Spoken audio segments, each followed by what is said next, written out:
I never thought a simple video could change how I saw my own family forever. One quiet evening, scrolling without interest, I saw my son smiling beside his wife and her family, laughing easily, speaking freely. And then I heard the words that stopped my breath. I was not a father to be respected or a man who had sacrificed quietly for years. I was a freeloader, an ungrateful burden they joked about while enjoying a life I had paid for without question. In that moment, something inside me cracked, not loudly but completely. I remembered every bill I covered, every problem I solved in silence, every time I stepped back so they could step forward. I remembered the promises never thanked and the loyalty never returned. That video was not meant for me, but it revealed everything I was never supposed to see. The betrayal was casual, effortless, and that hurt more than anger ever could. I did not confront them. I didn't argue. I watched, listened, and made a decision that would change all of our lives. What they did not realize was that comfort has a source and silence has a limit. From that night on, I began preparing in ways they could not imagine. I let them believe nothing had changed while every thread holding their easy life together slowly loosened. If you think this is just another story about family disappointment, stay with me. Because what comes next is not loud or cruel, but precise. And by the end, you will understand why some lessons only arrive when the money stops and the truth finally has nowhere left to hide. My name is Charles Whitmore. I am 64 years old, a retired civil engineer who spent 37 years designing bridges and overpasses across the American West. I've been a widower for 2 years now, since the morning Eleanor closed her eyes and left me alone in a house that still smells like her lavender soap. The morning it all began felt like any other. I woke at 6 as I always do and made my coffee in the old percolator Eleanor refused to replace. She said the new machines made coffee taste like plastic, and even now I can't bring myself to buy one. I stood at the kitchen window watching the sun climb over the Rockies, steam rising from my cup, and thought about nothing in particular. That's the strange gift of grief. After enough time, the silence stops hurting and just becomes the shape of your days. I had my routine, and routines are what keep men like me from falling apart. Morning coffee. A walk through the garden Eleanor planted where I still talk to her roses like she might hear me. Breakfast alone at the table we bought together 40 years ago, and on the first of every month a transfer of $2,000 to my son Daniel's account. I never asked for thanks. I never expected acknowledgement. Giving is simply what fathers do, and I had always believed that love was its own receipt. That afternoon, I made the mistake of opening my phone. I rarely use social media. Eleanor was the one who kept up with such things. But Daniel's wife Lauren had tagged him in something, and curiosity got the better of me. I tapped the notification and waited for the video to load. It was a gathering at Lauren's parents' house. I recognized the living room from photographs, cream-colored walls, expensive furniture, people holding wine glasses like accessories. The camera panned across smiling faces. I half knew Lauren's sisters, her father with his politician's grin, a few friends whose names I'd never bothered to learn. Music played in the background, something modern and forgettable. Then I heard my name. Lauren's voice cut through the noise like a blade through paper. She wasn't speaking to the camera, she was talking to someone off-screen, unaware that the phone was still recording. "Dad Whitmore," she said, and I could hear the sneer before I saw her face. "Please." The man's basically a freeloader living off Daniel's future inheritance. The room erupted in laughter. Not polite laughter, not uncomfortable laughter, the genuine kind, the kind that comes when people feel safe enough to be cruel. I watched Lauren's mother raise her glass in mock salute. I watched Lauren's father shake his head with amusement. And I watched my son, my only child, the boy I taught to ride a bicycle and drove to college and walked down the aisle at his wedding. Daniel said nothing. He smiled. He lifted his glass. He drank. I played the video again, then a third time. Not because I couldn't believe what I'd heard. I've lived long enough to know that people rarely surprise you, they only reveal themselves, but because I wanted to memorize every face, every laugh, every silent agreement that Charles Whitmore was a joke, a burden, a man to be tolerated until he had the decency to die. Freeloader. The word echoed in the hollow of my chest. Freeloader. As if the house they lived in hadn't been possible because of me. As if Tommy's school tuition paid itself, as if the checks I'd written for 15 years had come from thin air rather than decades of my labor. I closed the app, set down the phone, Sat in Eleanor's chair by the window and watched the afternoon light fade over the mountains. I didn't call Daniel. I didn't text Lauren. I didn't do anything at all because for the first time in my life I understood that some wounds cannot be healed with conversation. Some betrayals are too complete for explanation. The house was quiet. Eleanor's roses swayed in the evening breeze, and somewhere deep inside me, something that had been asleep for 40 years began to wake. I heard every word clearly, and for the first time in 40 years of being a father, I didn't look for excuses to forgive my son. That night, sleep refused to come. I lay in the darkness of our bedroom, Eleanor's side of the bed still untouched after 2 years, and found myself counting. Not sheep, not breaths, but dollars. The mathematics of fatherhood tallied in the silence, like an accountant settling a debt no one had asked to see. It started with Daniel's student loans, $47,000 accumulated over 4 years at the state university interest, compounding while he searched for his footing after graduation. He called me one evening, voice tight with shame, and said he didn't know how he'd ever pay it off. I told him not to worry. I wrote the check the next morning and never mentioned it again. That was 1998. Daniel was 23. Lauren hadn't yet entered the picture, and my son still called me every Sunday just to talk. Then came the house. Daniel and Lauren had been married 2 years when they found the place in the suburbs, a modest colonial with a big backyard perfect for the children they were planning. The down payment was $85,000, and Daniel's salary at the marketing firm couldn't stretch that far. "We'll pay you back," he promised, standing in my living room with blueprints spread across the coffee table. "Every cent, Dad, I swear." I nodded and smiled and transferred the money that week. The repayment never came. I never asked. Tommy arrived 3 years later, a beautiful boy with Eleanor's eyes and Daniel's stubborn chin. When he turned 5, Lauren decided public school wasn't good enough for her son.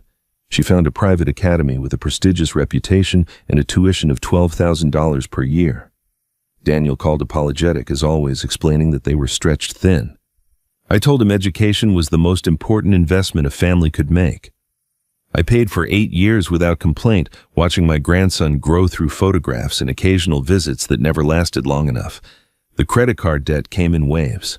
Twice, Daniel confessed that things had gotten out of control, once when Lauren remodeled the kitchen without a budget, once when they took a vacation to Europe that somehow tripled in cost. $34,000 in total, erased with 2 phone calls to my bank. I never lectured. I never criticized. I simply solved the problem because that's what fathers do. And through it all, the monthly transfers continued. $2,000 every first of the month for 8 years running. Just a little help, I told myself. Just until they get on their feet. But the feet never seemed to find solid ground, and the help became expectation, and the expectation became entitlement. So gradual, I didn't recognize it until I heard my daughter-in-law call me a freeloader on a video meant for people who would never know the truth. $347,000. I did the math that sleepless night, adding columns in my head like I was back at the engineering firm, reviewing project budgets. $347,000 given freely, without contracts, without interest, without a single demand for gratitude. Eleanor would have known the exact figure. She always kept better records than I did. But Eleanor was gone, and I was left alone with numbers that no one else would ever acknowledge. She had tried to warn me. I remember the conversation clearly now, though I dismissed it at the time as the worry of a dying woman.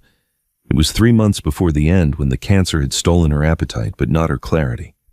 We were sitting on the porch watching the sunset paint the mountains gold, and she took my hand with a grip that surprised me with its strength. "Don't let them know the numbers, Charles," she said. "The moment they see a figure, they'll see an obligation, not a gift. They'll calculate what they're owed rather than what they've been given." I told her she was being pessimistic. I told her family didn't need accountants. I told her that love was enough, that gratitude would come naturally, that Daniel was our son, and Lauren was his wife, and blood was thicker than spreadsheets. Eleanor just looked at me with those knowing eyes and said nothing more. Now, lying in the dark, I remembered something else. In her final year, Eleanor began meeting privately with Margaret Hale, her closest friend from college. Margaret had been an estate attorney before she retired, sharp as a tack and twice as pointed.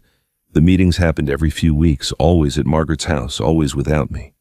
When I asked Eleanor what they discussed, she smiled that mysterious smile of hers and said, "Girl talk, darling. Nothing you'd find interesting." I believed her then. I'm not sure I believe her now. What were you planning? Eleanor, what did you see that I was too blind to notice? The questions circled my mind like vultures over carrion, and still sleep would not come. I stared at the ceiling until dawn crept through the curtains, painting the room in pale gray light, and realized that my wife had understood something about our son's family that I had refused to see.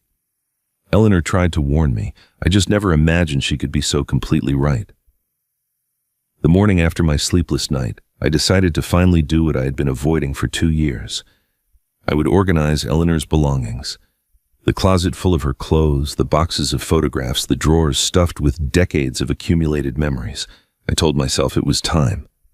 Perhaps what I really wanted was to feel close to her again, to search for answers in the artifacts of our shared life. But as I sorted through her things, my mind kept drifting backward to the day Lauren first walked through our front door. Daniel had been dating her for 6 months, and he was eager for us to meet the woman he planned to marry. I remember Eleanor squeezing my hand as we waited in the living room, her expression unreadable. When the door opened and Lauren stepped inside, I thought I understood why my son had fallen so hard. She was beautiful, yes, but it was more than that. Lauren had a way of making you feel like the most important person in the room. She complimented Eleanor's cooking with such sincerity that my wife actually blushed. She asked me about my engineering work with genuine curiosity, or what seemed like genuine curiosity at the time. She offered to help with the dishes, to clear the table, to handle anything that needed handling. "Please let me take care of that," she said over and over, her smile wide and warm. "You've done so much already. Just relax and enjoy." We were charmed. At least I was charmed. Eleanor remained quieter than usual that evening, watching Lauren with an expression I couldn't quite read. When I asked her later what she thought, she paused for a long moment before saying, "She's very polished, Charles, very polished indeed." I took it as a compliment. I should have heard it as a warning. The wedding was lovely. The early years seemed happy enough. But somewhere along the way, Lauren's helpfulness transformed into something else entirely. It happened so gradually that I didn't notice until the patterns had already calcified into permanence. She began managing the family calendar, deciding when we could visit and for how long. Christmas at her parents' house became mandatory. Thanksgiving rotated, but somehow our turn never seemed to arrive. When Tommy was born, I assumed we would see more of our grandson, but the opposite proved true. Lauren controlled access like a border guard, citing nap schedules and doctor's appointments and activities that couldn't possibly be interrupted.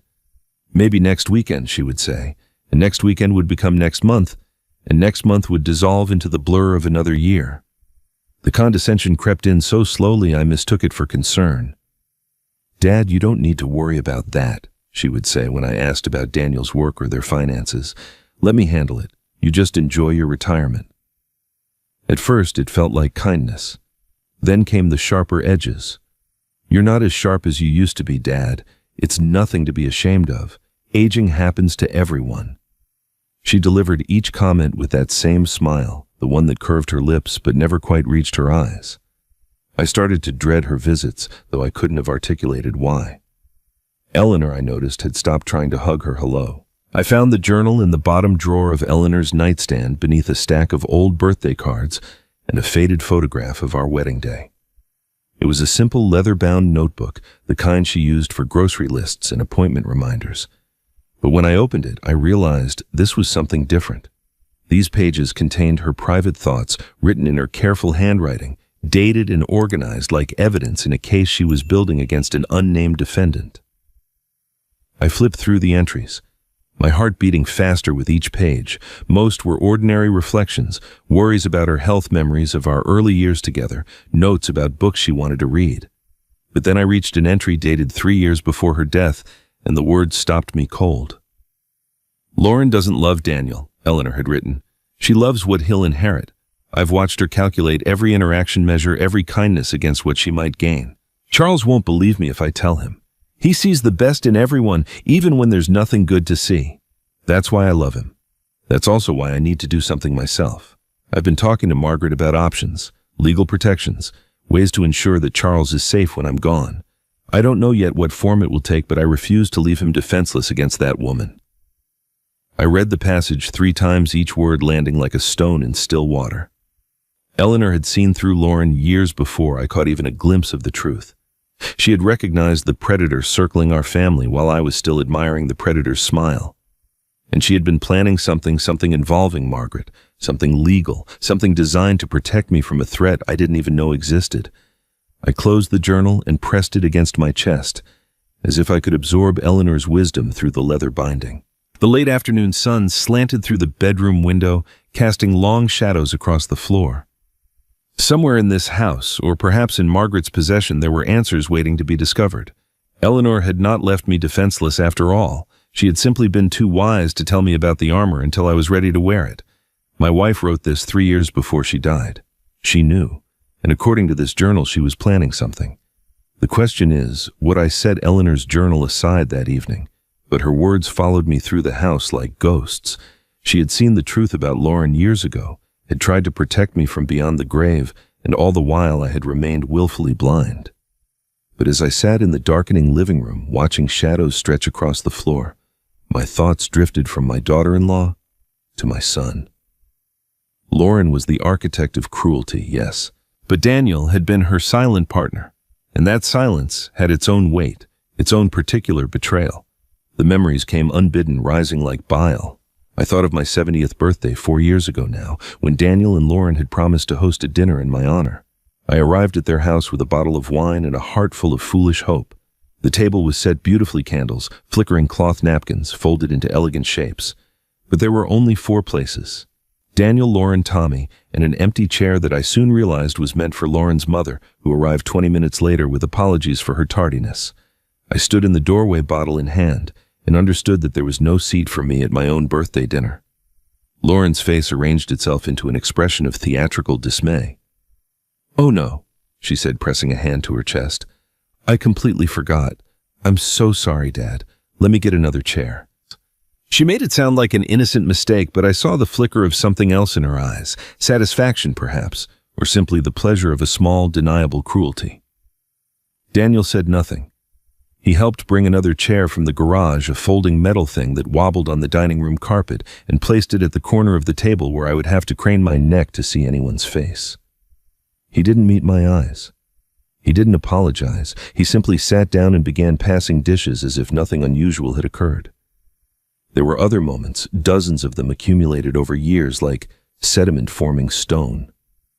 Holiday visits cut short because Lauren suddenly wasn't feeling well, though she always seemed to recover the moment I left. Invitations extended and then withdrawn because something came up. Always something vague, always something that couldn't be questioned without seeming petty. The time I drove 3 hours to watch Tommy's soccer game only to find the bleachers empty and the field dark. When I called Daniel confused, he said Lauren had told me the wrong date. An honest mistake, he assured me. These things happen. But the moment that crystallized everything was smaller than the rest, almost trivial in its cruelty. I had stopped by their house unannounced one Saturday afternoon, hoping to take Tommy for ice cream. Through the screen door, I heard my grandson's voice, bright with the innocence of a 6-year-old. "Why can't Grandpa come to my game tomorrow?" he asked. "He said he'd teach me how to catch better." Lauren's response came quick and smooth. "Grandpa's too old for that, sweetheart. He'd just slow you down. We'll find someone else to help." I stood frozen on the porch, hand raised to knock, and felt something crack inside my chest. Too old, too slow, a burden to be managed rather than a grandfather to be loved. I lowered my hand and walked back to my car without making a sound. I never mentioned it to Daniel. I never mentioned it to anyone, but I watched my son through the window before I drove away, and I saw him sitting at the kitchen table close enough to have heard every word. He said nothing. He did nothing. He simply continued reading his newspaper as if his wife hadn't just taught his son to dismiss his grandfather as irrelevant. For years I told myself Daniel was weak, a man so desperate to avoid conflict with his wife that he would sacrifice his own father on the altar of domestic peace. I pitied him even as I resented him. But lately something has started to bother me. The way he looks at me sometimes when Lauren isn't watching. It's not the vacant stare of a defeated man. It's something else entirely. His eyes hold a quality I can't quite name. Anticipation, maybe? Or guilt? Or something stranger still, like a man waiting for permission to speak. I've tried to decode that expression, to understand what lies behind my son's careful silence, but the answer eludes me. Perhaps he is simply a coward, as I've always assumed. Perhaps there is nothing beneath the surface but the hollow echo of a man who chose comfort over conscience. Or perhaps I'm wrong. Perhaps Daniel is playing a longer game than I've given him credit for. It doesn't matter, not anymore. Sitting in the darkness of my living room, Eleanor's journal resting on the table beside me, I made a decision. I would not explain myself to people who should already understand my worth. I would not beg for respect from those who should offer it freely. I would not attack because vengeance is exhausting and I am too old for theatrics.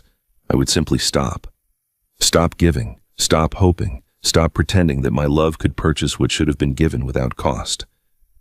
The clock on the mantel ticked steadily, marking seconds I would never get back. Outside, the Colorado night was vast and cold and utterly indifferent to the small tragedies of family. I closed my eyes and let the silence settle around me like a blanket. My son stayed quiet through all of it. But silence comes in different forms. I just haven't figured out which kind his is. The decision to act came quietly, without fanfare or ceremony. I woke the morning after my resolution with a clarity I hadn't felt in years. The fog of denial had lifted, and in its place was something sharper, more focused. I would not make grand pronouncements or deliver ultimatums. I would simply begin to withdraw one small thread at a time and see how long it took for anyone to notice the fabric unraveling. I started with the auto insurance. 2 years ago, Lauren had called me with a request wrapped in the language of family obligation. Her car insurance premiums had increased, she explained, and money was tight. Daniel's salary only stretched so far. Would I mind terribly covering the payments for a few months just until they got back on their feet? Family helps family, she said, and I could hear the smile in her voice, the one that expected compliance. I agreed without hesitation. The few months became a year, then 2, and the $200 left my account every month like clockwork. That morning I called the insurance company and canceled the policy. The representative asked if I was sure, reminded me that the coverage would lapse immediately, warned me about the consequences of driving uninsured. I thanked her for her concern and confirmed my decision. When I hung up the phone, I felt something I hadn't experienced in longer than I could remember. It took me a moment to identify the sensation. It was relief. The particular relief of setting down a burden you didn't realize you'd been carrying. I didn't call Daniel to explain. I didn't text Lauren with a warning. I simply let the payment lapse and waited to see what would happen next. 3 days passed in silence. I tended Eleanor's garden, cooked simple meals for read books I'd been meaning to finish for years. The quiet was almost peaceful. Then my phone buzzed with a text message, and the peace evaporated like morning dew. Dad, something's wrong with the insurance. Can you check on it? Thanks. Lauren's words glowed on my screen, casual and demanding in equal measure. There was no greeting, no inquiry about my health or well-being, just an assumption that I would jump to solve her problem as I had always done before. I read the message twice, then set the phone face down on the kitchen counter and returned to my coffee. An hour later, the phone buzzed again. Hello, this is kind of urgent. The double question marks conveyed irritation poorly disguised as concern. I imagined Lauren staring at her phone, waiting for the response that always came, growing increasingly agitated by its absence. The thought gave me no pleasure, but it gave me no guilt either. I had spent 15 years responding to every summons, solving every crisis, absorbing every slight with a smile. The silence I offered now was not cruelty. It was simply the sound of a man who had finally stopped volunteering for his own diminishment. The third message arrived that evening, and its tone had shifted from demanding to accusatory. Daniel said, "You're being weird. What's going on?" I stared at those words for a long time. Daniel said, "You're being weird," not "Daniel is worried about you" or "Daniel wants to talk." Just a report of my strangeness delivered without context or compassion. I wondered if my son had actually said those words, or if Lauren was simply using his name as a weapon. Either possibility depressed me equally. I turned off my phone and placed it in the drawer of the hallway table where it could buzz and chirp and demand attention without disturbing my peace. Then I walked to the bedroom and retrieved Eleanor's journal from its hiding place beneath my pillow. The leather felt warm in my hands, as if it still held some trace of her body heat. I had read through most of the entries by now, tracing the evolution of her thoughts from mild concern to deep suspicion to something approaching certainty. But tonight I turned to a page I hadn't examined closely before, dated just 2 months before the cancer stole her voice for good. The entry was shorter than the others, written in handwriting that trembled slightly at the edges. I could see the effort. Each word had cost her the determination to communicate something vital before time ran out. "If Charles is reading this," she had written, "it means I'm gone, and it means he's finally ready to hear what I couldn't tell him while I was alive. I tried so many times to warn him about Lauren, about the way she looks at our savings like a wolf eyes a wounded deer. But he wouldn't listen. He couldn't listen. His faith in family is the most beautiful and most dangerous thing about him." I paused, swallowing hard against the lump forming in my throat. Even in her final days, Eleanor had understood me better than I understood myself. The entry continued. "I've made arrangements with Margaret. Legal protections, safeguards, things Charles would never have agreed to if I'd asked permission. Margaret knows everything. When the time comes, she'll explain. I only hope Charles can forgive me for going behind his back. Everything I've done out of love. He'll understand that eventually. He always does." I closed the journal, slowly pressing my palm flat against the cover, as if I could reach through the pages and touch her one last time. Eleanor had been planning something significant enough to involve attorneys and legal documents, something she'd hidden from me because she knew I would resist. And Margaret Hale, her oldest friend, held all the answers. The house settled around me with its familiar creaks and sighs. Outside, the Colorado wind whispered through the pines, carrying the scent of approaching autumn. I thought about calling Margaret immediately, demanding explanations, but something held me back. Eleanor had written that I would be ready when the time came. Perhaps the time had not yet fully arrived. Perhaps I needed to understand the depth of the betrayal before I could appreciate the scope of her protection. Eleanor wrote, "Margaret knows everything." But everything about what I drove to Margaret Hale's house on a Tuesday morning, when the autumn sun hung low over the Rockies and the aspens along the highway blazed gold against the evergreen pines. She lived in a modest craftsman bungalow outside Denver, the kind of house that suggested comfort without pretension. Eleanor had always said Margaret was the most practical person she knew, a woman who spent 30 years as an estate attorney and retired with the wisdom to know exactly what mattered and what didn't. I hadn't called ahead. Part of me worried that if I gave her warning, she might prepare evasions, rehearse deflections. But as I pulled into her gravel driveway and saw her standing on the front porch with 2 cups of coffee, I realized my caution had been unnecessary. Margaret had been waiting for me. Perhaps she had been waiting for years. "Charles?" she said as I climbed the porch steps. Her voice was warm but unsurprised, as if my arrival was simply the next item on a schedule she had memorized long ago. "Eleanor said you'd come eventually. I just didn't know when." She handed me one of the cups and gestured toward a pair of wooden rocking chairs that faced the mountain view. I sat down heavily, suddenly exhausted by the weight of questions I didn't know how to ask.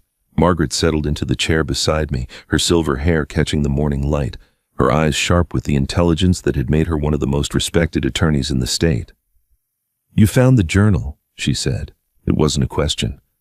"I found the journal," I confirmed. "She wrote about you.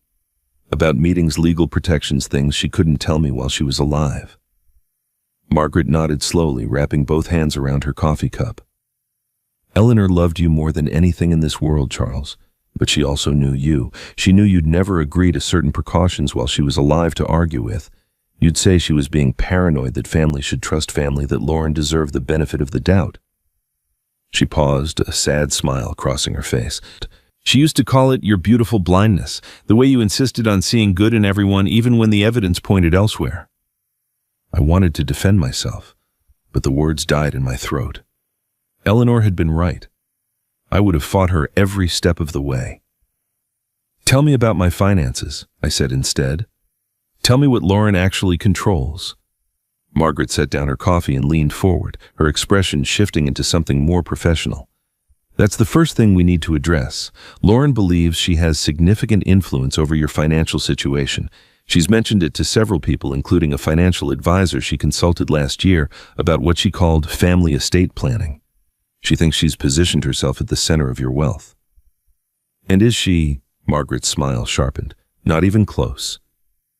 She rose and disappeared into the house, returning a moment later with a thick manila folder. She handed it to me, and I opened it to find a comprehensive overview of my financial life bank statements, investment summaries, property deeds, retirement account balances. I recognized Eleanor's handwriting on some of the notes, and my chest tightened at the sight. "Let's start with the basics," Margaret said, settling back into her chair. "Your house in Colorado, the one you and Eleanor bought 32 years ago, is in your name only. Eleanor made sure of that when she reviewed your estate documents 5 years ago. Your investment portfolio, approximately $400,000 in index funds and bonds, is held in accounts that list only you as the owner. Your retirement accounts, your pension from the engineering firm, your Social Security benefits, all yours, all untouchable by anyone who isn't you." I flipped through the pages, watching the numbers blur together. "But what about the joint account? Daniel set that up years ago, said it would make things easier for family expenses." Margaret nodded. "The joint account exists, and yes, Lauren has access to it through Daniel. But do you know how much is in that account right now?" I shook my head. $12,000, Margaret said. "That's the account Lauren monitors like a hawk, the one she uses to track your spending habits and judge your financial decisions. She thinks she's watching your whole kingdom, Charles. In reality, she's watching the gift shop." The metaphor landed with unexpected force. I thought about all the times Lauren had made comments about my spending, the pointed observations about restaurant meals and new books and charitable donations. She had been auditing $12,000 while remaining completely ignorant of the hundreds of thousands that lay beyond her reach. "Lauren thinks she's the banker," Margaret continued. "In reality, she's just the teller. She can see small transactions make small withdrawals feel important about small decisions. But the vault is locked and she doesn't even know it exists." I closed the folder and pressed my palm against its surface, feeling the weight of information I should have understood years ago. "Eleanor did this. She restructured everything without telling me." "She protected you," Margaret corrected gently. "There's a difference." For a long moment, neither of us spoke. The mountain breeze carried the scent of pine and wood smoke, and somewhere in the distance, a hawk circled lazily against the endless blue sky. I watched it rise on the thermal currents, effortless and free, and felt something loosen in my chest. "There's more," I said finally. "The journal mentioned something you're holding, something Eleanor gave you." Margaret's expression flickered, a brief shadow crossing her composed features. She looked away toward the mountains, and I saw her jaw tighten almost imperceptibly. "Eleanor gave me something to hold," she admitted. "Something important, but she made me promise not to reveal it unless certain conditions were met." "What conditions?" She turned back to face me, and her eyes held a mixture of sympathy and resolve. "I can't tell you that, Charles. Not yet." Eleanor was very specific about the circumstances that would trigger the next step. She knew her plan might take years to unfold, and she was prepared to wait. I leaned forward, frustration rising in my throat. "Margaret, I've spent 2 years grieving my wife while my daughter-in-law called me a freeloader and my son stood by in silence. I think I've earned the right to know what Eleanor was planning." Margaret reached over and placed her hand on my arm, her touch gentle but firm. "You have. And you will. But not today." She paused, seeming to weigh her next words carefully. "Soon, I think. Sooner than either of us expected. Events are moving faster than Eleanor anticipated. Margaret is hiding something Eleanor left behind, and whatever it is, it's been waiting for exactly this moment." The weeks that followed my visit to Margaret's house became a quiet education in the art of strategic patience. I learned that victory doesn't always announce itself with trumpets and fanfare. Sometimes it moves in silence, document by document, signature by signature, while your opponent remains blissfully unaware that the ground beneath their feet has already shifted. Margaret had opened my eyes to the truth of my financial position, but she had also shown me something equally valuable, the depth of Lauren's delusion. My daughter-in-law believed herself to be the architect of our family's financial future, when in reality she was merely a spectator watching a play from the cheap seats, convinced she was directing the action on stage. I discovered the extent of her fantasy through Daniel, of all people. He called one evening ostensibly to check on me and let slip that Lauren had been telling her friends she was managing Dad Whitmore's affairs since he's getting a bit forgetful.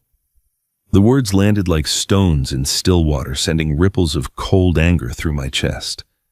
Forgetful.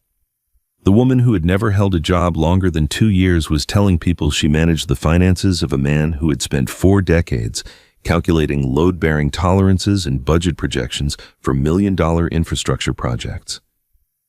But I said nothing to Daniel. I simply filed the information away and continued my work with Margaret.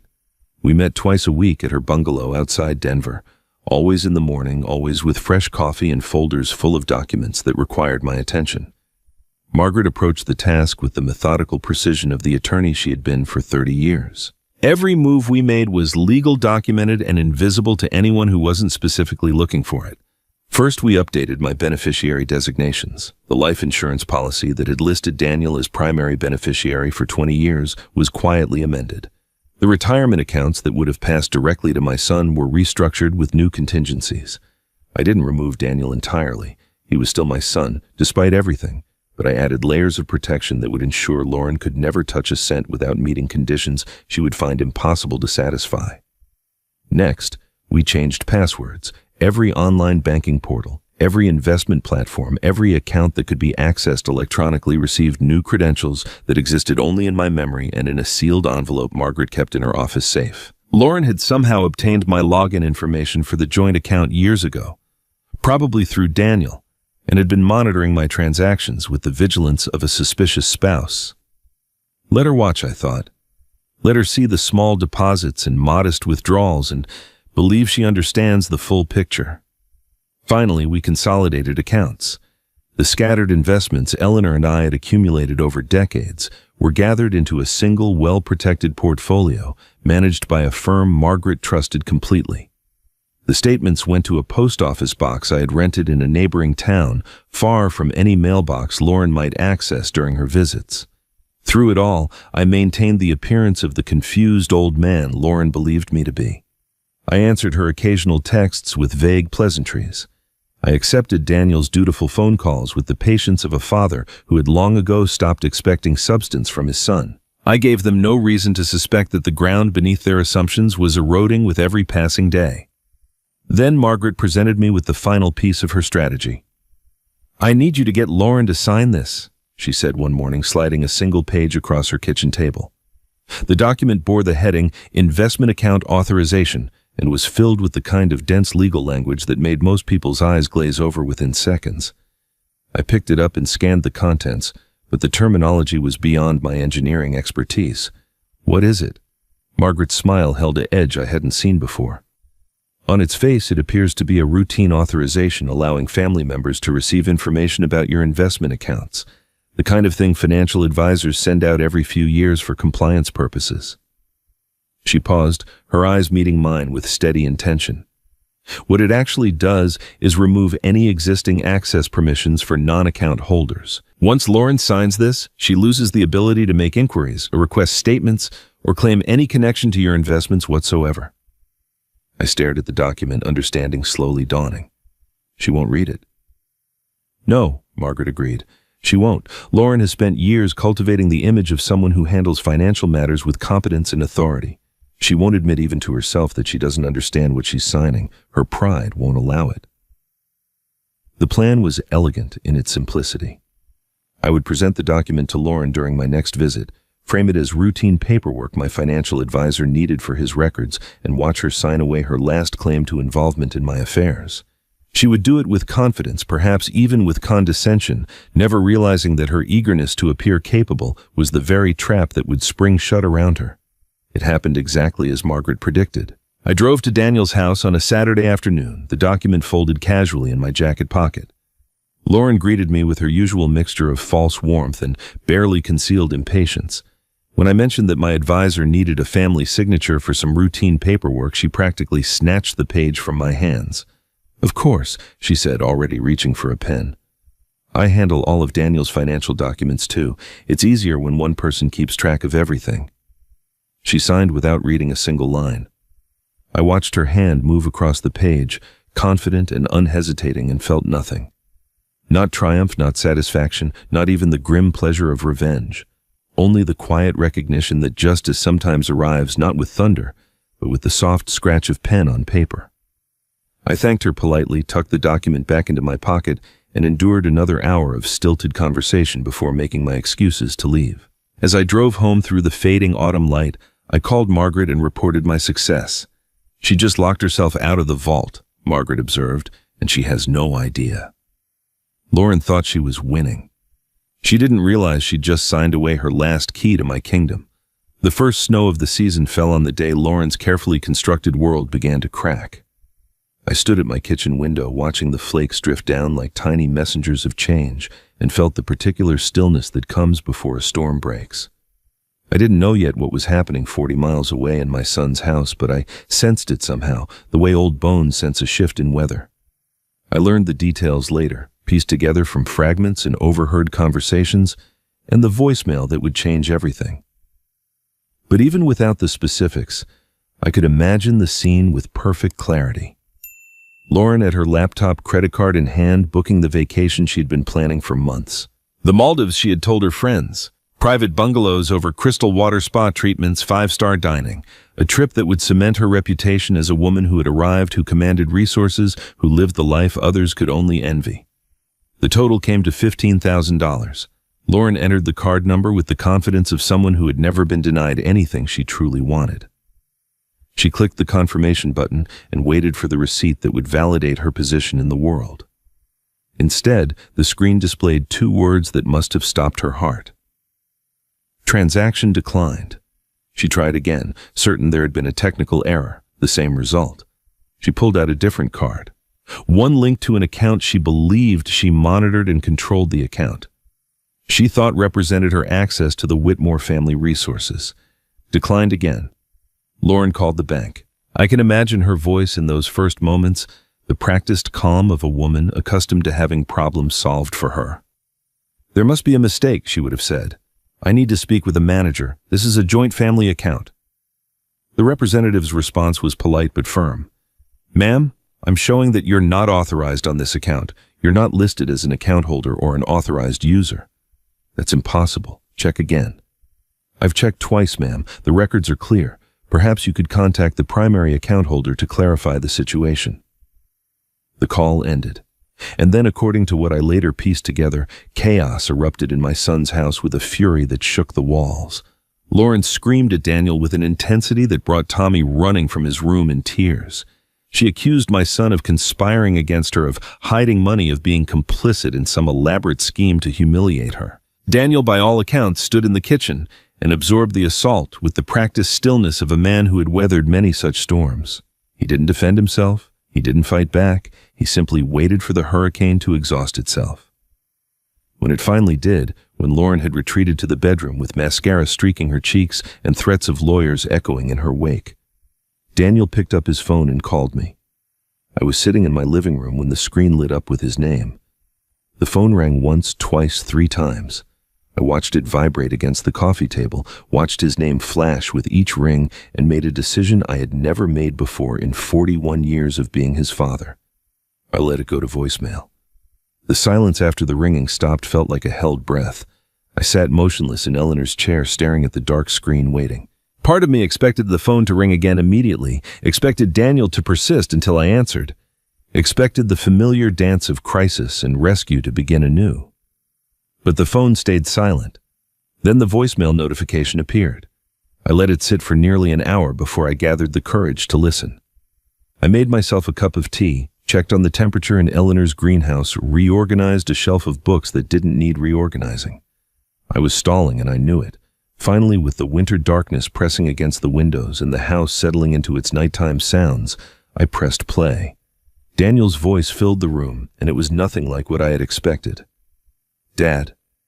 A pause, a breath that sounded ragged. "I know what you're doing. I understand." Another pause, longer this time. "But Lauren is losing it, completely losing it, and I'm afraid she's going to do something drastic." His voice dropped lower, almost to a whisper. "Please, Dad, just be careful. Just be..." I know you think I haven't been paying attention, that I don't see what's happening. But I do. I see it all. And I'm asking you not for her, not even for me. Just be careful. The message ended. I sat in the darkness, the phone pressed against my ear even though there was nothing left to hear, and tried to understand what my son had just told me. I know what you're doing. Not an accusation, not a demand for explanation. A statement of fact delivered with something that sounded almost like respect. I understand. Not anger, not betrayal, acceptance. Be careful, not a threat, a warning, the kind of warning you give someone you're trying to protect. I played the message again, listening for nuances I might have missed, searching for the manipulation or the hidden agenda. But there was nothing except the tired voice of a man caught between loyalties, a man who had perhaps been waiting for exactly this moment without knowing how to bring it about himself. The snow continued to fall outside, blanketing the world in white. I thought about Daniel's expression over the years, the look I had never been able to decode. Anticipation, I thought, or guilt. Now I wondered if it had been something else entirely. Hope, perhaps. The desperate hope of a man trapped in a cage of his own making, watching his father from across an unbridgeable distance, waiting for someone to finally test the bars. Daniel said, "I know what you're doing." At first I thought he was angry. Now I wonder if he was trying to protect me. I spent 2 days thinking about Daniel's voicemail before he called again. This time I answered. His voice carried the careful neutrality of a diplomat negotiating between hostile nations, and I understood immediately that Lauren was somewhere nearby listening. "Dad, we need to have a family meeting," he said. "Clear the air. Lauren thinks there's been some miscommunication about finances, and she wants to make sure everyone's on the same page." I listened to the rehearsed quality of his words, the way each phrase sounded like it had been approved by committee. Lauren's committee. I imagined her standing behind him, arms crossed, nodding along as her husband delivered the script she had written. "No," I said. The silence on the other end stretched for several seconds. "No. There's nothing to discuss, Daniel. I've made decisions about my own finances, as is my right. I don't owe anyone an explanation, least of all someone who calls me a freeloader behind my back." I heard a sharp intake of breath that didn't come from Daniel. Lauren was definitely listening. "Dad, please, if we could just sit down together." My answer is no. I love you, son. But I won't sit at a table with people who've already decided who I am and argue for the right to be seen accurately. That's not a conversation. That's a trial where I've already been convicted. I ended the call before he could respond. My hand trembled slightly as I set down the phone, not from fear, but from the unfamiliar exertion of holding a boundary I had never before thought to establish. For 40 years I had been the peacemaker, the reconciler, the man who would drive any distance and endure any indignity to keep family bonds intact. That man had finally grown tired. What happened next I learned through the strange modern phenomenon of social media, where private grievances become public spectacles and family dirty laundry flutters in the digital wind for anyone to examine. Lauren, unable to control me through private manipulation, decided to wage her war in public. The post appeared on her Facebook page 2 days after my refusal. Margaret called to tell me about it, her voice tight with controlled anger as she read the words aloud. "Sad when elderly parents become manipulative and bitter," Lauren had written. "We've tried everything to help Dad Whitmore, but his mental decline has made him paranoid and hostile. If anyone knows good elder care resources, please share. We're at our wits' end trying to keep him safe from himself." I sat in silence as Margaret finished reading, feeling each word land like a small, precise wound. Mental decline, paranoid, hostile. Lauren had taken every quality that described her own behavior and projected it onto me with the confidence of someone who believed she controlled the narrative. She was betting that her version of events would become truth simply because she stated it loudly enough. "What do you want to do?" Margaret asked. "Nothing," I said. "Not yet." But the internet, I discovered, has a way of providing its own justice. Within hours, the comments beneath Lauren's post began to diverge from the sympathy she had clearly expected. Some people, mostly her friends from yoga class and the neighborhood book club, offered the support she was seeking. "So sorry you're dealing with this," they wrote. "Aging parents can be so difficult. Sending prayers for patience." But others remembered me differently. A woman named Patricia, whose children I had taught to fish at the community lake 20 years ago, commented with quiet precision. "Charles Whitmore built the playground equipment at Roosevelt Park with his own hands," she wrote. "He spent 3 weekends on that project and never asked for recognition. I have trouble reconciling that man with what you're describing." Robert, a former colleague from my engineering days, added his voice. "I worked with Charles for 15 years, sharp as a tack, honest as the day is long. If he's being difficult, I'd want to know why before I assumed the problem was his mind." A neighbor I barely knew wrote simply, "Charles brought flowers to my mother's funeral." He'd never even met her. He just knew I was grieving. The private messages began arriving that evening. People I hadn't spoken to in years reached out through the electronic ether to offer their support. I saw what Lauren wrote. One message read, "That's not the Charles Whitmore I know, not even close." Another said, "Something smells wrong about this. If you need anything, I'm here." A third, from a woman whose name I didn't recognize, explained that she had met me once at a charity event and had never forgotten my kindness to her elderly father. "You spent an hour talking to him about bridges," she wrote. "He talked about it for weeks afterward. You're a good man. Don't let anyone tell you otherwise." I read each message, slowly savoring the unexpected gift of being seen by people I had never tried to impress. Lauren had wagered that her public accusation would isolate me, would turn the community against a confused old man who had become a burden to his loving family. Instead, she had triggered an outpouring of testimony from witnesses she didn't know existed. Margaret called again that night, and I could hear the satisfaction in her voice. "Lauren's post has over 100 comments now," she reported. "About half of them are questioning her version of events. Someone even asked why she's publicly shaming her father-in-law instead of handling family matters privately." What did she say to that? She deleted the comment, but not before several people took screenshots. I stood at my window watching the winter stars emerge one by one from the darkening sky. Lauren had tried to weaponize public opinion to transform sympathy into a cudgel she could use against me. But she had miscalculated. She had assumed that no one would remember the man I had been before she entered my life, that the only narrative that mattered was the one she chose to tell. She was wrong. Lauren wanted public opinion to be her judge. She didn't know that truth doesn't need a lawyer, it just needs witnesses. Margaret struck the next morning with the precision of a surgeon and the patience of a woman who had spent 30 years in courtrooms, waiting for exactly the right moment to present her evidence. She didn't ask my permission. She didn't warn me what she was planning. She simply acted, and in doing so changed everything. Her comment appeared beneath Lauren's post at exactly 9 o'clock, when the maximum number of people would be checking their phones over morning coffee.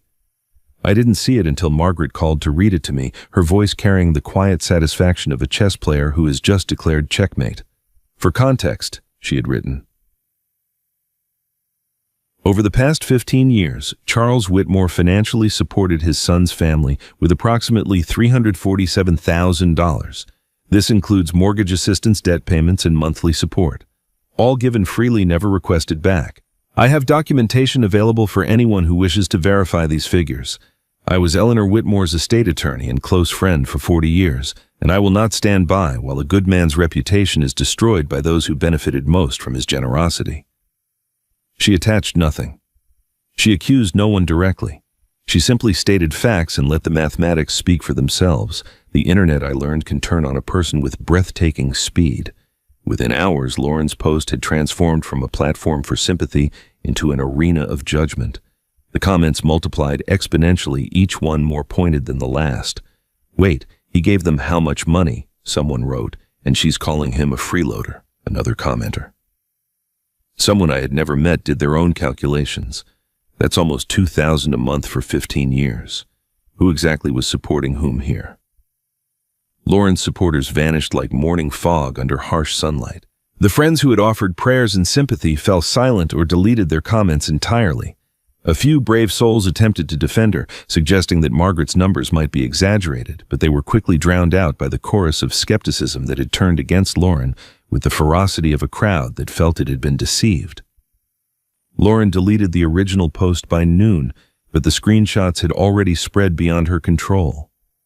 The narrative she had crafted so carefully, the story of a devoted daughter-in-law struggling to manage a declining elderly parent, lay in ruins. In its place stood a different picture entirely, a woman who had taken hundreds of thousands of dollars from the man she mocked as a burden. I spent the afternoon in a strange state of suspended emotion, neither triumphant nor relieved. Margaret had done what needed to be done, but the exposure of family secrets on a public stage left me feeling hollow rather than vindicated. I made dinner without tasting it, watched the evening news without hearing it, and waited for whatever would come next. It came at 8 o'clock with a knock on my front door. I opened it to find Daniel standing on my porch, snow dusting his shoulders, and something I had never seen before burning in his eyes. He looked exhausted, older than his 41 years, but also somehow lighter, as if a weight he had been carrying for a long time had finally begun to lift. "Can I come in?" he asked. I stepped aside without a word. He walked past me into the living room, and I noticed his hands were trembling slightly. He reached into his coat pocket and withdrew a small object, holding it out to me with the gravity of a man presenting evidence in his own defense. It was a USB drive, ordinary, unremarkable, smaller than my thumb. "Dad," Daniel said, and his voice cracked on the word. "I've been recording Lauren for 18 months. Every conversation where she talked about you, every cruel thing she said, every plan she made." He swallowed hard, his eyes never leaving mine. "I'm not the coward you think I am. I was building a case for divorce." The words hung in the air between us, reshaping everything I thought I knew about my son. "I wanted to tell you," he continued, the words coming faster now. "So many times I wanted to explain, but I couldn't risk Lauren finding out before I had enough evidence. Colorado is a one-party consent state for recordings. Everything on that drive is legal, admissible." He laughed bitterly. "Mom would have appreciated the irony. She always said I should have gone to law school." I looked at the USB drive in my hand, this tiny vessel containing truths I had thought were lost forever. 18 months of recordings, 18 months of my son quietly gathering evidence while I believed he had abandoned me. "Why now?" I managed to ask. Daniel's expression softened into something that looked almost like peace. "Because you finally fought back. Because you showed me it was possible to stand up to her and survive." He took a breath. "And because Mom left me a letter, Dad. Before she died, she told me everything, about the trust, about Margaret, about what she'd been planning. She said when you were ready to fight, I should be ready to fight beside you." Eleanor. Even from beyond the grave, she was orchestrating our salvation. The USB was smaller than my thumb, but inside it was 18 months of truth I thought I'd never hear. We sat at the kitchen table, the same table where Eleanor and I had shared 40 years of morning coffee and evening conversations, and Daniel told me everything. The USB drive lay between us like a bridge spanning the distance that had grown so wide I had believed it could never be crossed. Outside, the snow continued to fall, muffling the world in white silence, while my son finally spoke the words he had been holding back for years. "It started at Mom's funeral," he said, his voice low and steady. "After the service, when everyone was milling around at the reception, I went to find Lauren. She was in the hallway outside the bathroom talking to her mother on the phone. She didn't know I was there." He paused, and I saw his jaw tighten with the memory. "She said, 'At least now there's one less person between us and the money.'" Those exact words, Dad, standing in the church where we'd just buried my mother, and that's what she was thinking about. Not grief, not loss, just the inheritance she thought was coming her way. I felt something cold settle in my chest. I had known Lauren was calculating, had suspected her motives for years, but hearing this, knowing she had said those words while Eleanor's body was still warm, transformed suspicion into certainty, with a finality that left no room for doubt. "I wanted to confront her right then," Daniel continued, "to end it. But when I tried to bring up divorce a few weeks later, she changed. The woman I'd married disappeared and someone else took her place." His hands clenched on the table. "She told me that if I ever tried to leave, she'd take Tommy and make sure I never saw him again. She said she'd tell everyone I was unstable, that I'd been emotionally abusive, that she feared for her safety. She had it all planned out, Dad. Every move, every accusation. She'd been preparing her exit strategy for years just in case she ever needed it." "So you stayed?" I said. "I stayed, and I started recording." He looked at me with eyes that held no shame, only exhaustion. I knew that if I was going to get out, if I was going to protect Tommy, I needed evidence, proof of who she really was. Colorado law allowed me to record conversations I was part of, so I started documenting everything. Every threat, every manipulation, every cruel thing she said about you when she thought no one was keeping track. The weight of what he had endured pressed against my heart. My son, whom I had judged as weak, had been fighting a silent war for 18 months. He had absorbed my disappointment, my cold silences, my unspoken accusations of cowardice, all while building the case that would eventually set us both free. "There's something else," Daniel said. He reached into his coat again and withdrew a folded piece of paper, worn soft at the creases from repeated handling. Mom left me a letter. She hid it in a copy of To Kill a Mockingbird on my bookshelf. She knew it was the only book Lauren would never touch. He unfolded the paper with the careful reverence of a man handling a sacred text and began to read aloud. Danny. Eleanor had written, I know about Lauren, I've always known. A mother sees things that a father's love sometimes blinds him to. I've watched her calculate every kindness measure, every gift against what she might gain. And I've watched you suffer in silence because you think there's no way out. Daniel's voice wavered but held steady. You're not trapped, my darling boy. You just can't see the door yet. When you're ready to fight, know that I've left tools for both you and your father. Find Margaret. She'll explain everything. And when the time comes, stand beside your father the way I know you want to. He'll need you, and you'll need him. I love you both more than words can hold. Be brave. Mom. The paper trembled in his hands as he finished reading. I stared at my son at the tears he was no longer trying to hide and felt the last walls between us crumble into dust. Eleanor had known. She had planned. She had written letters to both of us, planting seeds of resistance that would bloom only when we were ready to receive them. My wife, even in death, had been orchestrating our salvation with the patience and precision of a woman who understood that some battles require years to win. I rose from my chair. Daniel looked up at me, uncertain, vulnerable, in a way I hadn't seen since he was a small boy afraid of thunderstorms. I crossed the distance between us and did something I hadn't done since he was a child. I pulled my son into my arms and held him with all the strength I had left. You were never weak, I said, my voice rough with emotion. You were waiting, just like your mother taught you. Daniel's shoulders shook against me. We stood there in the kitchen, father and son reunited by the ghost of the woman who had loved us both enough to plan for the battles she would never live to see. Eleanor wrote letters to both of us. She'd been preparing for this war long before any of us knew it had started. Daniel stayed late into the night, and we talked until the words ran dry. When he finally left, promising to return the next day with Tommy, I stood at the window and watched his taillights disappear into the snow-covered darkness. For the first time in years, I felt something I had almost forgotten existed: hope. My son had come home to me. Whatever happened next, we would face it together. But Lauren, I knew, was not finished. Women like her don't surrender quietly. They escalate. The warning came 3 days later, delivered by Daniel in a voice tight with controlled fury. He had overheard Lauren on the phone with an attorney discussing something she clearly didn't want him to know about. The words he caught were enough to paint a clear picture: guardianship petition, mental incompetence, financial control. She's going to try to have you declared unfit, Daniel said. She thinks if she can get a court to say you can't manage your own affairs, she can take control of everything.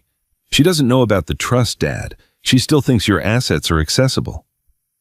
I thanked him for the warning and immediately called Margaret. Within an hour, we had a plan. The following morning, I drove to Denver and submitted myself to a comprehensive cognitive evaluation administered by Dr. Richard Holloway, a neuropsychologist Margaret had worked with for decades. For 3 hours, I answered questions, solved puzzles, recalled lists of words, and demonstrated my ability to manage complex financial decisions. Dr. Holloway was thorough, professional, and utterly unsparing in his examination. When the results came back 2 days later, they were unambiguous. Mr. Whitmore demonstrates superior cognitive function for his age group, the report stated. Testing reveals no impairment in memory, executive function, reasoning, or judgment. The subject displays exceptional mathematical ability and maintains detailed, accurate records of his financial affairs. There is no clinical evidence to suggest diminished capacity of any kind. Margaret filed the evaluation with the county court that same afternoon, along with a preemptive statement from my personal physician confirming my excellent physical and mental health. We were building a fortress of documentation, and Lauren didn't even know she was about to charge headlong into walls she couldn't see. Her petition arrived a week later. I read it with a strange sense of detachment, as if observing someone else's life being dissected on paper. Lauren had crafted a portrait of me as a confused, paranoid old man who had become a danger to himself and others. She cited my erratic financial behavior and sudden hostility toward family members who only wanted to help. She requested emergency guardianship powers, claiming the situation was urgent and the delay could result in irreparable harm to the elderly individual in question. The court dismissed her petition within 72 hours. The judge, confronted with Dr. Holloway's comprehensive evaluation and my physician's testimony, found no grounds to proceed. Lauren's claims dissolved like sugar in water, leaving nothing behind but the bitter residue of her failed ambition. But the true devastation came from a source she never anticipated. I was sitting in Margaret's living room when her phone rang. She answered, listened for a moment, and then handed it to me with an expression I couldn't quite read. "It's for you," she said. "Lauren's attorney." I took the phone, puzzled.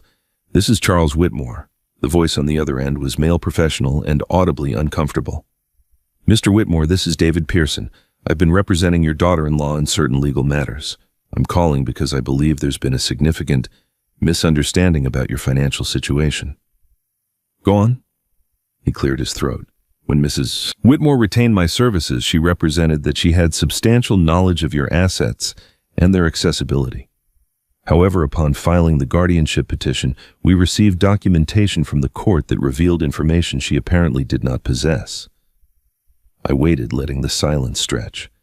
"Mr. Whitmore, your primary assets are held in an irrevocable trust established 4 years ago. The grantor was your late wife, Eleanor Whitmore. The trustee is Margaret Hale." He paused, and I could hear papers shuffling. "There's a specific provision in the trust documents. If any party files what the trust defines as a bad faith guardianship claim against you, certain protective measures activate automatically. The assets become entirely inaccessible to any family member except through distributions approved solely by the trustee."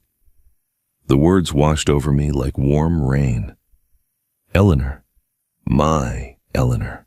She had built this fortress brick by brick, provision by provision, while I remained oblivious to the war she knew was coming.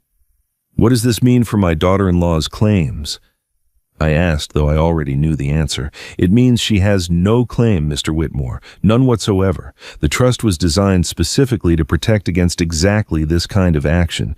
Your wife was—" He paused, searching for words. "Your wife was remarkably thorough." I thanked him and ended the call. Margaret was watching me with a small smile playing at the corners of her mouth. "Eleanor made me promise," she said softly. "She said there would come a day when Lauren would overreach. She said all I had to do was wait and Lauren would walk into the trap herself." I thought of my wife dying of cancer, still finding the strength to plan for battles she would never see. She had known Lauren better than any of us, and she had loved me enough to build walls I would never need to defend, because the very act of attacking them would destroy the attacker. Lauren tried to steal everything. She didn't know Eleanor had locked the vault years before she even planned the robbery. Margaret called me the following afternoon and asked me to come to her house. Her voice carried a weight I hadn't heard before, a solemnity that told me we had arrived at a moment she had been anticipating for years. When I pulled into her driveway, she was waiting on the porch, despite the bitter cold, holding a cream-colored envelope pressed against her chest. "The conditions have been met," she said as I climbed the steps. Eleanor's instructions were specific. The envelope was only to be opened if someone filed a guardianship petition against you in bad faith. She extended her hands, offering me the envelope like a priest presenting a sacrament. "It's time, Charles." We went inside and I sat at her kitchen table while she made tea. Neither of us would drink. The envelope felt heavier than paper, and ink should feel weighted with secrets and love and the ghost of a woman who had understood me better than I ever understood myself.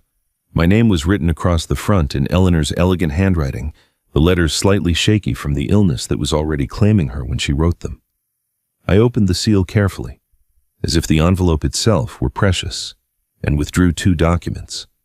The first was a thick sheaf of legal papers, the trust documents Margaret had referenced. I set them aside for later examination. The second was a letter, 3 pages of Eleanor's handwriting, and this I read immediately, hungrily desperate to hear her voice one more time. "My dearest Charles," she began, and I could hear her speaking the words, could see her sitting at her desk in the bedroom we shared for 4 decades. "If you're reading this, then I was right about them, and I'm sorrier than you know. Not sorry that I prepared, but sorry that preparation was necessary. Sorry that our son married a woman who saw you as an obstacle rather than a father. Sorry that I couldn't tell you while I was alive what I knew to be true." I paused, steadying myself against the tide of emotion rising in my chest. "You would have defended them," the letter continued. You would have made excuses seen good where there was none, found reasons to forgive what should never have been tolerated. That's who you are, Charles. That's why I fell in love with you 50 years ago, and why I love you still. Your faith in people is the most beautiful and most dangerous thing about you. She was right. I would have fought her every step of the way, insisted that Lauren deserved another chance, that family loyalty demanded patience and grace. I would have been wrong, and Eleanor had known it. So I did what I had to do in secret. Margaret helped me establish the trust using the inheritance from my parents' money that was always solely mine. I named her as trustee because I knew you would never suspect your wife's best friend of conspiracy. I could almost see Eleanor smiling as she wrote those words.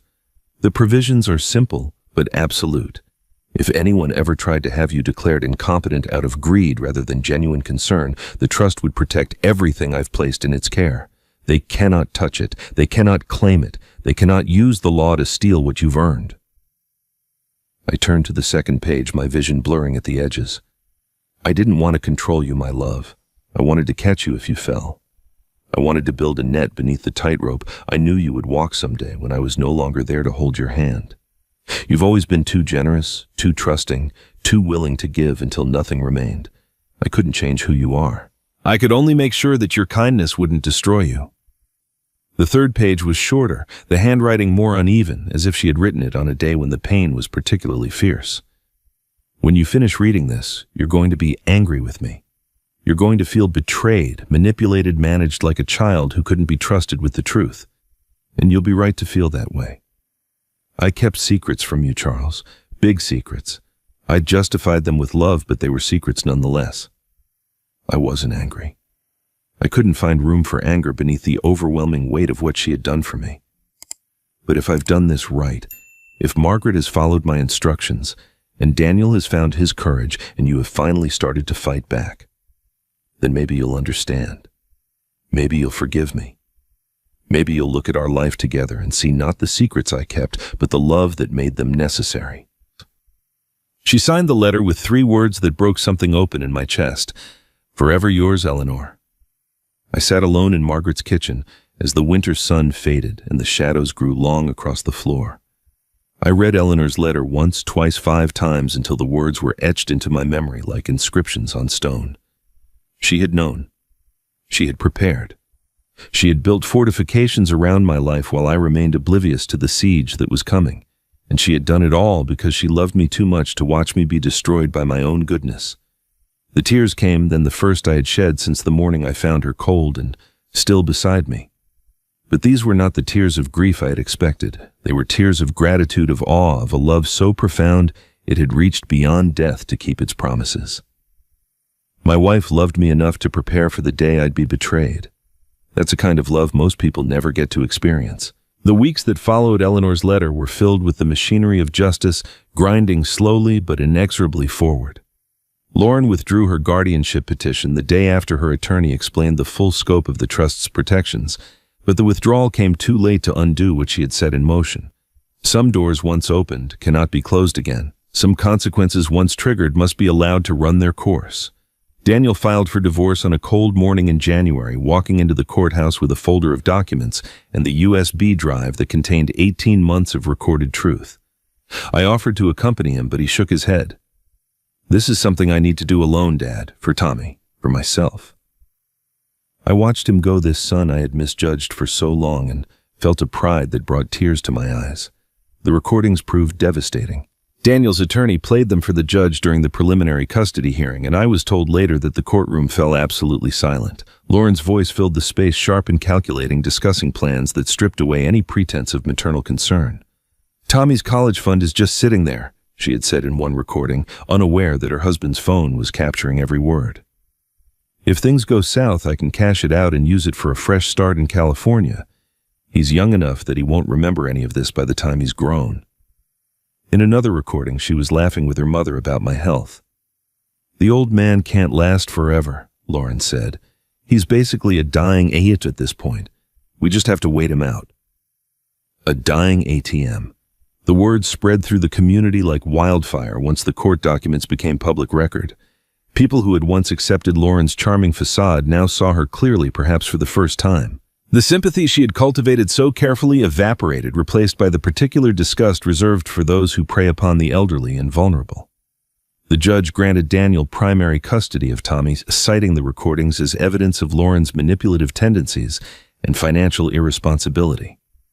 The ruling noted that a mother who would discuss raiding her child's college fund for personal benefit did not demonstrate the judgment necessary for primary caregiving. Lauren was granted supervised visitation every other weekend, a schedule that reflected the court's deep concern about her influence on an impressionable 8-year-old boy. Her parents reacted with the swiftness of people desperate to distance themselves from scandal. The same mother who had laughed about me being a dying ATM suddenly stopped returning Lauren's calls. The father who had raised his glass at the video that started everything quietly removed his daughter from the family business's board of directors. They didn't issue public statements or dramatic denunciations. They simply withdrew, contracting their circle of concern until Lauren found herself standing outside its boundaries. I watched her unraveling from a distance, taking no pleasure in her suffering, but feeling no obligation to prevent it either. She had constructed her own downfall brick by brick, lie by lie. I was merely a witness to the architecture of consequences she had designed without realizing what she was building. The phone call came on a February evening when the snow lay thick on the ground and the darkness fell early across the mountains. I was reading in Eleanor's chair, a cup of tea growing cold beside me, when Lauren's name appeared on my screen. I almost didn't answer, but something made me pick up perhaps a final curiosity about what she could possibly have left to say. "Dad?"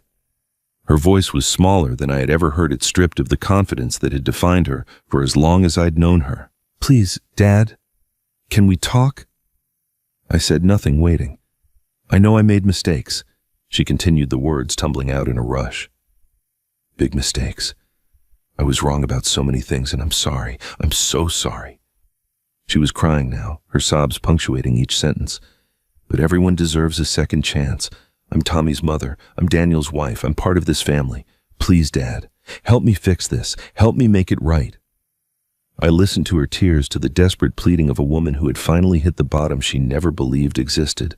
Part of me, the part Eleanor had loved and worried about in equal measure, wanted to offer comfort, wanted to find the words that would ease her pain and restore some version of peace. But I thought about the video, about the Freeloader comment and the laughter that followed, about 15 years of condescension and control, about Tommy's college fund and dying ATMs, and every small cruelty she had inflicted while smiling that smile that never reached her eyes. "Lauren," I said quietly, "you had 15 years of chances, 15 years to treat me with basic human decency, 15 years to be the wife my son deserved and the mother Tommy needed." I paused, letting the words settle. "You spent every one of those chances teaching my son how to be ashamed of his father, teaching my grandson that I was too old and too slow to matter. You made your choices, Lauren, all of them, and now you'll have time to think about what those choices cost you." I ended the call before she could respond. The phone rang again immediately. I let it go to voicemail. It rang 3 more times that night, each call shorter than the last, until finally silence settled over the house like a blanket of fresh snow. Lauren's voice trembled, but not from anger anymore. For the first time, she understood exactly what she'd lost. Spring arrived slowly that year, melting the snow in patches and coaxing the first tentative shoots from Eleanor's garden. I watched the transformation from my kitchen window each morning, coffee in hand, and felt something inside me thawing as well. The winter had been long and brutal in ways that had nothing to do with temperature, but it was finally mercifully coming to an end. The divorce was finalized on a Tuesday in April. Daniel called me from the courthouse parking lot, his voice carrying a mixture of exhaustion and relief that I recognized from my own journey through grief. "It's done, Dad," he said. "It's really done." I told him to come over for dinner, and he arrived that evening with Tommy in tow, both of them looking lighter than I had seen them in years. Daniel found an apartment 3 miles from my house, a modest 2-bedroom in a complex that catered to young professionals and people starting over. He joked that he fit both categories now. The shared custody arrangement gave him Tommy every other week, plus Wednesday evenings and alternating holidays. It wasn't the constant presence he wanted, but it was enough to rebuild upon. We established new rituals without ever formally discussing them. Every Sunday morning, Daniel and Tommy would appear at my door around 9 o'clock, and I would make pancakes the way Eleanor used to make them, with buttermilk and a touch of vanilla and blueberries folded into the batter. Tommy would set the table with the same dishes his grandmother had used for decades, handling each plate with a care that suggested he understood their significance, even if he couldn't articulate it. The conversations at those Sunday breakfasts were simple, unburdened by the weight of everything we had endured. We talked about Tommy's school projects and the friends he was making in his third-grade class. We discussed Daniel's new position at a marketing firm downtown, a job he had taken specifically because it offered stability and reasonable hours rather than the prestige Lauren had always pushed him to pursue. We planned weekend trips to the mountains and debated which vegetables to plant in the expanded garden plot I was preparing for spring. We didn't talk about Lauren. Her name became a silence we chose together, not out of avoidance but out of completion. There was nothing left to analyze, no wound that required further examination. She had become part of our past, a chapter we had closed and shelved with no intention of rereading. The silences between our words grew comfortable in a way they had never been before. Daniel would sit at the kitchen table watching Tommy devour pancakes with the bottomless appetite of childhood, and I would see him smiling for no reason at all. Sometimes he would catch me looking and nod slightly, an acknowledgement that needed no translation. We were father and son again. Finally, after years of distance, neither of us had known how to bridge. I found the letter on a Saturday afternoon in late May while cleaning out the last corners of Eleanor's study. The room had remained largely untouched since her death, a small museum of her presence that I had been reluctant to disturb. But the time had come to reclaim the space to honor her memory through use rather than preservation. The envelope was tucked inside a poetry anthology she had kept on her desk, the same book she had been reading during her final weeks. It was addressed to Daniel in her careful handwriting, but there was no stamp. No evidence it had ever been mailed. She must have written it just days before she died, when the cancer had stolen her strength, but not her clarity. I held the envelope for a long moment, feeling its weight, its promise. Then I set it aside and finished my cleaning, waiting for Sunday. Daniel arrived the next morning with Tommy as always, and we ate our pancakes and talked about nothing important. When Tommy went outside to play in the garden, I retrieved the envelope from where I had placed it on the mantel and handed it to my son without explanation. He looked at the handwriting and went very still. "I found it yesterday," I said. "She never mailed it. I think she meant for you to find it eventually, when the time was right." Daniel opened the envelope with trembling hands and withdrew a single sheet of paper. I watched his face as he read, watched the emotions move across his features like clouds across a summer sky. His jaw tightened. His eyes grew bright with tears he didn't try to hide. When he finished, he read it again silently, his lips moving slightly as if committing each word to memory. Then he looked up at me and the tears finally spilled down his cheeks. "What did she say?" I asked gently. He handed me the letter, unable to speak. I took it and read Eleanor's final words to our son. "My beautiful boy," she had written. "You were never weak. You were just waiting for permission to be strong. I give it to you now. Be the man your father raised you to be. I love you. I have always loved you, and I will be watching over you both until we meet again. Mom." I folded the letter carefully and handed it back to Daniel. He pressed it against his chest over his heart, and the tears continued to fall. "I miss her, Dad," he said, his voice breaking. "So do I, son. Every single day." A year passes differently when you're no longer counting the days until something changes. The seasons turned without urgency, each one bringing its own quiet gifts. Summer blazed across the mountains and faded into autumn's gold. Winter returned with its familiar silence, then yielded once more to spring. I watched the cycle complete itself from Eleanor's garden, from my kitchen window, from the porch where I had learned to sit without restlessness, and I understood for the first time what contentment actually meant. I heard about Lauren occasionally through the peripheral channels that carry information in small communities, whether you seek it or not. She had moved into an apartment complex on the other side of town, a modest one-bedroom in a building filled with young professionals and people in transition. The house she and Daniel had shared, the one I had helped them buy 15 years ago, was sold in the divorce settlement. Her share of the proceeds after debts were settled barely covered 6 months of rent. She found work at an insurance company downtown, a mid-level administrative position that paid adequately but offered none of the status she had once considered her birthright. Her social media accounts, which had previously overflowed with curated images of success and sophistication, fell silent. The friends who had once gathered at her dinner parties and laughed at her jokes about the forgetful old father-in-law stopped calling. One by one, they drifted away, drawn to other orbits that promised more warmth and less complication. I didn't take pleasure in her diminishment. That surprised me at first, this absence of satisfaction at watching the woman who had called me a freeloader reduced to a life of quiet anonymity. But revenge, I was learning, had never really been what I wanted. I had wanted recognition. I had wanted respect. I had wanted to stop being invisible to the people who should have seen me most clearly. Lauren's fall gave me none of those things. Only time and truth, and the steady rebuilding of what had been broken could accomplish that.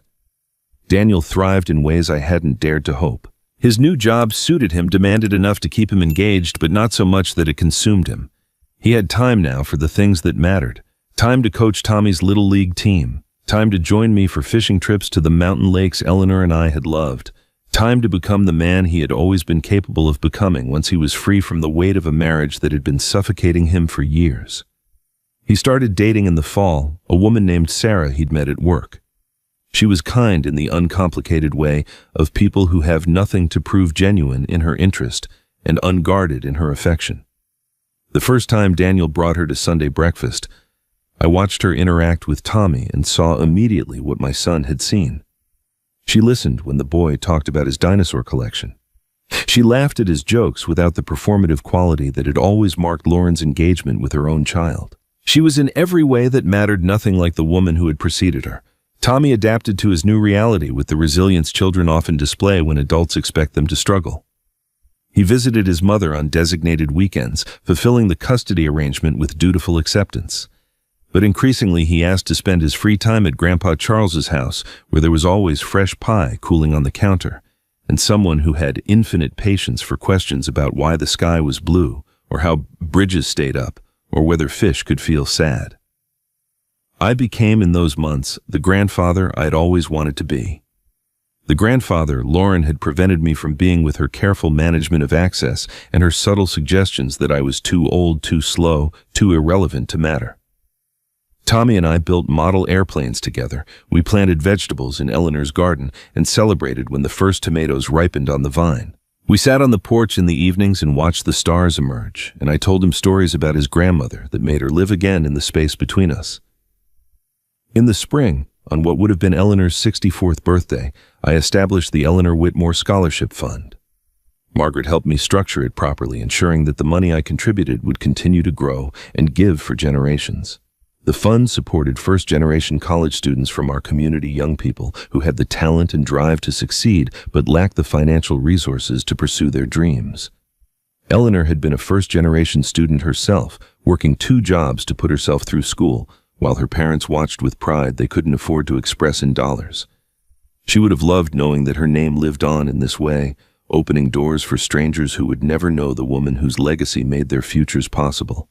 On the anniversary of her death, I drove to the cemetery where she rested beneath a simple granite stone. I brought white lilies, her favorite flowers, and placed them carefully against the marker. The morning was cool and clear, the kind of Colorado spring day that makes you believe the world is capable of infinite renewal. I knelt on the grass and traced the letters of her name with my fingertip. "You were right about everything," I whispered. "About Lauren, about Daniel, about what I needed to learn and when I would finally be ready to learn it." I paused, feeling the familiar ache of her absence, but also something new, something that felt almost like peace. "You saved us, Eleanor.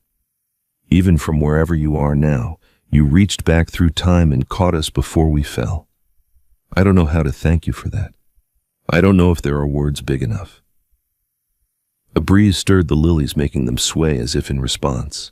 I stayed for a long time talking to her about Tommy's latest accomplishments, and Daniel's new relationship, and the garden that was already producing more than I could eat alone.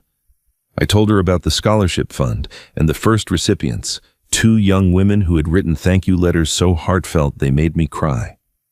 I told her that I was happy, truly happy, for the first time since she left. When I finally stood to leave, the sun had climbed high overhead, warming the stone beneath my hand. "I love you," I said. "I will always love you. and I will spend whatever time I have left being worthy of what you gave me. I drove home slowly, taking the long way through the mountains, letting the beauty of the landscape fill the spaces that grief had hollowed out. Daniel and Tommy were waiting on my porch when I arrived, ready for our Sunday breakfast, even though it was only Saturday. Tommy ran to meet me, wrapping his arms around my waist, and over his head, I saw my son smiling with an ease that still surprised me after everything we'd endured. I used to think revenge meant destroying the people who hurt you. I was wrong. Real revenge is building a life so good, so full, that they spend every day knowing what they lost. Eleanor taught me that. Not through anger, but through love. And in the end, love won. And so ends the story of Charles Whitmore, a man who learned that the greatest strength isn't found in confrontation, but in quiet dignity. He didn't defeat Lauren through anger or revenge. He won by simply refusing to be diminished any longer, by standing firm in his own worth, and by trusting in the love his wife had left behind to guide him home. Eleanor saw the storm coming years before it arrived. She couldn't stop it, but she could build shelter. She couldn't change the people who would hurt her husband, but she could make sure they would never destroy him. That's the kind of love that transcends death itself, the kind that reaches across the void to catch the ones we leave behind. Every story we tell leaves a mark, and this one reminds us that real strength doesn't come from tearing others down.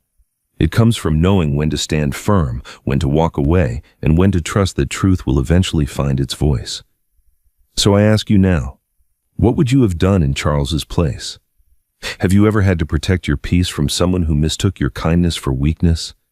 Have you ever loved someone enough to prepare for battles you knew you wouldn't live to see? Share your thoughts in the comments below. Your story might be the one that helps someone else find the courage to stand their ground. If this story moved you, subscribe for more tales of family betrayal, redemption, and the quiet power of love that refuses to surrender. And remember, sometimes the most powerful revenge is simply living well with your head high and your heart at peace. 뛰는 거 아니지, 일부러. 아, 딸기 좋아하지. 아, 나 호리 오빠 진짜 나 그거 PTSD 있는 거 알지? 딸기, 뭐 깨비 좋아, 운재 좋아, 뭐 경주 언니 좋아, 딸기 좋아. 아, 진짜 저거 너무 싫어요. 나 이제 진짜 조아쇼 하면 안 돼. 조아쇼 이제 그만. 과일은 딸기죠. 사실은 저는 체리를 좀 좋아해가지고 체리 당금주를 하려다가 아무리 생각해도 이거 천사 오빠가 진짜 싫어할 거. 천사 오라버니께서도 엄청 바쁘시고, 사실 제가 언급하지 않았지만 다른 오빠들께서도 엄청 바쁘겠죠. 다 바쁘니까 이번에. 그리고 지난번에 또 제가 여왕을 경험해보기도 했고, 갬방 방세를 도전 미션으로 받는 그 킨시야. 그리고 맞아, 이번에 신입 MT부터 합방 일정까지 개인 방송도 많이 못했어. 그래가지고 시향아 나도 바빠. 그치? 아니 근데 오빠도 다 바쁘니까. 그래서 진짜 비상이야. 그래서 짜장면 푸파도 하고, 시상식 전날, 아니다, 그 크리스마스에는 짜장면 푸파 해가지고 펀딩도 받아야 되고, 갈 길이 멀어요 지금.